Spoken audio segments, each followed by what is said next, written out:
Šajā brīdī mēs ieklausīsimies šodienas lozungā no jaunās derības. Tie ir vārdi no apustuļa Pāvila vēstules romiešiem 10. nodaļas, kur 12. pantā tā mēs lasam. Viņš ir kungs pār visiem un atklāja savu bagātību visiem, kas viņu piesauc.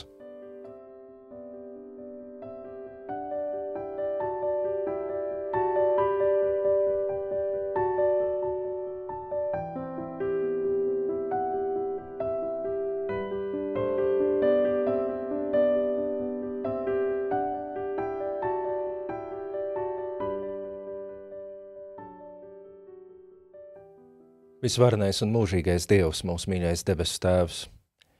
Mēs pateicamies, ka šo vakaru mēs drīkstam iesākt ar ļoti svarīgu un mierinošu ziņu par to, ka Tevī ir viss nepieciešamais, lai mūsu dzīves un mūsu dvēseles būtu drošībā, lai tām būtu viss nepieciešamais, lai tās piederētu tai lielajai nākotnē, kādēļ Tu esi mūs radījis. Tas ir tas, ko apustulis sauc par lielo bagātību, kas Tev, kungs, pieder. Un viņš arī mums saka, ka Tu to dod, Tu to līdzdali ar ikvienu, kas Tevi piesauc. Citiem vārdiem, kas meklē Tavu klātbūtni, kas sarunājas ar Tevi, kas grib būt kopā ar Tevi. Jo tiešām, kungs, Tu gribi dāvināt savu svētību visiem, Tu esi mums to daudzos un dažādos veidos teicis. Bet vienlaikus Tu arī nevēlies mums uzspiest ko tādu, ko mēs negribam saņemt. Tu esi mūs radījis tam pašam labākajam, un pats labākais vienmēr paredz arī brīvību, iespēju izvēlēties. Tas paredz to, ka neviens nevar otram uzmākties un piespiest kaut ko darīt. Tieši tāpēc, kungs, Tu esi devis mums šo pasauli, lai mēs paši pārliecinātos, visā šajā pasaules krāsēnībā un dažādavībā būdami, lai mēs paši pārliecinātos, kas ir tas, kas mums patīk un kas nē, ko mēs gribam un ko nē. Lai mēs varētu izdarīt dažādas izvēles un piedzīvot, kādi ir rezultāti. Un tā pamazām mācītos un pieņemtu savu īsto lēmumu. Nevis tāpēc, ka kāds ir piespiedis, bet tāpēc, ka mēs zinām, kas tas ir, ko mēs īstenībā gribam. Un tāpēc Tu, būdams bagāts un svētības pilns, mīlošs un labvēlīgs, tomēr aicina mūs piesaukt Tevi.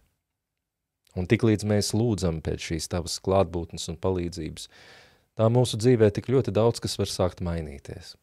Tāpēc, ka Tu, kungs, mums vari dot to, ko mēs esam lūguši, ko mēs esam gribējuši. Mēs arī šodien dzirdam, ka Tu esi kungs pār visiem. Un arī to mums šajā laikā ir īpaši labi jādzird. Laikā, kad mēs klausamies par dažādiem notikumiem un procesiem pasaulē, kur ir dažādi kungi un šķietami varenie, kuri strīdās un pieņem lēmumus un dala citu cilvēku dzīves. Tanī brīdī ir viegli sajust dusmas vai izmisumu vai bēdas. Retos gadījumos var būt prieku, ja kaut kas notiek tā, kā mēs uzskatām par pareizu. Bet mums vienmēr jāatceras, ka neviens cilvēks, neviena vara šajā pasaulē pat pietuvoties nevar tam, kas ir Tavs spēks un Tavu varenība. Tu saki vienu vārdu, un cilvēki un valstis tiek noņemti no ceļa. Viņu laiks beidzas. Tu saki tikai vienu vārdu, un rodas kaut kas pilnīgi jauns un cits, ko neviens nav gaidījis. Tu, kungs, esi vienīgais kungs pār visiem kungiem un varenais pār visiem varenajiem. Un tāpēc šīs divas lietas Tu mums šodien esi uzdāvinājis, ka mēs drīkstam šo dienu noslēgt ar šo pārliecību, ka Tu esi varens un bagāts. Un ja mēs Tev piesaucam, tad patiešām Tu nāc mums palīgā, ar savu varenību pasargāt, ar savu bagātību piepildīt mūsu sirdis un mūsu dzīves. Un mēs tiešām piesaucam, kungs, Tavu vārdu. Mēs apzināmies, ka bez Tevis mēs nevaram iztikt, ka mums ir vajadzīga Tava žēlastība aizvien no jauna.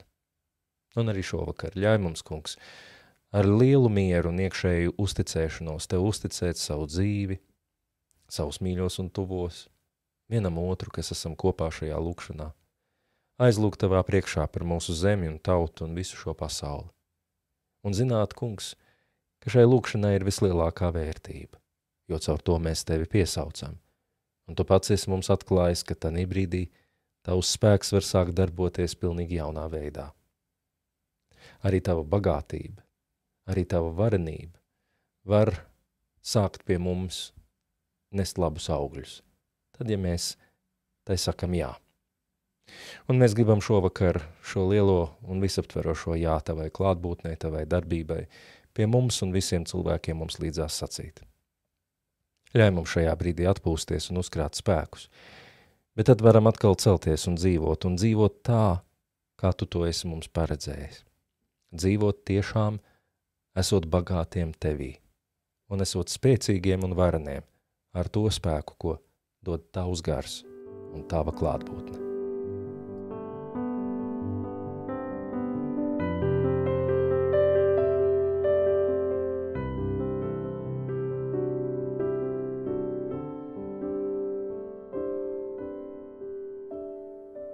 Bet pāri visam citam, mēs tevi lūdzam ar tiem vārdiem, kurus tavs dēls mums ir mācījis, un ko viņš pats mūsos turpina lūgt un sacīt. Mūsu Tēvs debesīs, svētīts, lai top tavs vārds, lai nāk tava valstība, tavs prāts, lai notiek kā debesīs, tā arī virs zemes. Mūsu dienišķo maizi dod mums šodien, un piedod mums mūsu parādus, kā arī mēs piedodam saviem parādniekiem. Un neieved mūsu kārdināšanā, bet atpestī mūs no ļauna, jo tev pieder valstība, spēks un gods mūžīgi mūžos. Āmen.